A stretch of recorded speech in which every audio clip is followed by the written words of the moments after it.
got a missing soldier here, and we're not going to deliver today. And I don't care if you're even the director of the Mayo Civic Center. We're not delivering. What? Oh, you are the director of the Mayo Civic Center?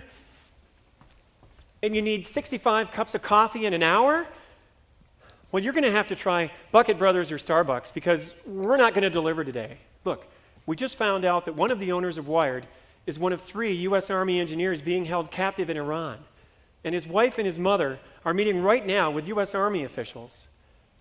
His wife is beside herself, and his 3-year-old daughter just misses her daddy. And I'm not even an employee. I'm just trying to fill in, and we're not going to make any deliveries. I'm sorry. Raymond, you just hung up on our best customer. He orders 65 cups of coffee every Tuesday at this time, and he never asked for a refill. Oh, I'm sorry, Paula. I just think I'm even more upset about this whole thing than Emily and Maggie. Well, I doubt that, but still, I understand. Hey, who set this up? Oh, Maggie and Emily did that last night. Call it therapy. It looks like they used G.I. Joes instead of the wise men. And this one even looks like Josh. You're right, it does. Say, how well do you know Josh? Well, he was just getting ready to ship out when I first started coming here. You mean when you set up shop? Right, set up shop. Anyway, he was the reason I kept coming back. He was so interesting and committed to his work of disarming landmines in Iraq. I remember that he told me that 3/4 of all those who were either killed or maimed by landmines in the Iran-Iraq border were children. I know.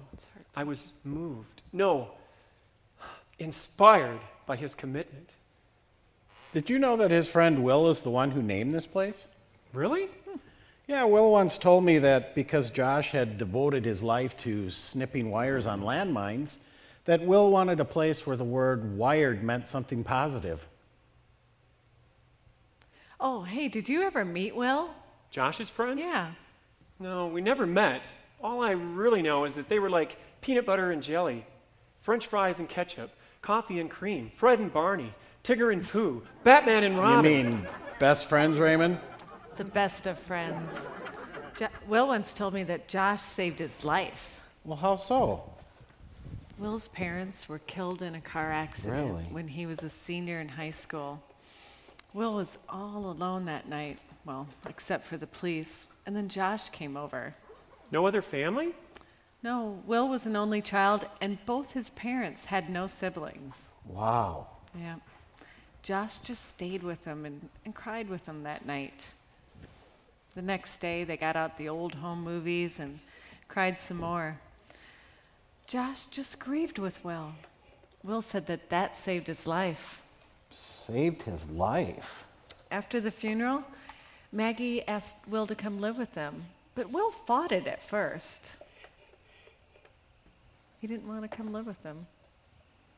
Sometimes we put up walls to keep people out, but some people care enough to break them down. That's exactly what happened. Maggie and Josh just kept on insisting that Will come live with them, at least to finish out his senior year. That was 12 years ago. Yep. Maggie feels like Will is one of her own sons now, just part of the family. You find out who your friends are. Mm-hmm. Everybody, guess what?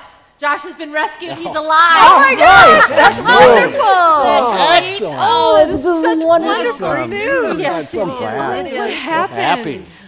Well, right now he's on a carrier in the Gulf. He's okay, and he could be home by Christmas Eve. Wonderful. Yay. But it's not all good news. Why? Josh is fine, but it's Will. Will? Will, What? we were just talking about Well, him. we were just meeting with the Army and the Navy chaplains, and they were explaining the whole rescue to us.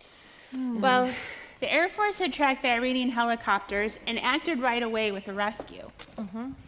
And they were airborne within, like, a couple hours. The Navy SEALs, they're on call 24/7. And during high-risk rescues like this, well, they only take volunteers. And Will, he was one of them. Really? Will was in on the rescue? Wow. Yep, gosh. he was. Well, apparently, one of the Iranian helicopters had had engine trouble in the desert. We had a drone flying over Iranian airspace, and they had picked out Josh and the other 2 Americans on their cameras. Wow. And a Navy SEAL crew was on assignment nearby, and within an hour they were airborne, and that's how Will was one of the volunteers. That's amazing. A seal in the desert? I mean, what? Rather.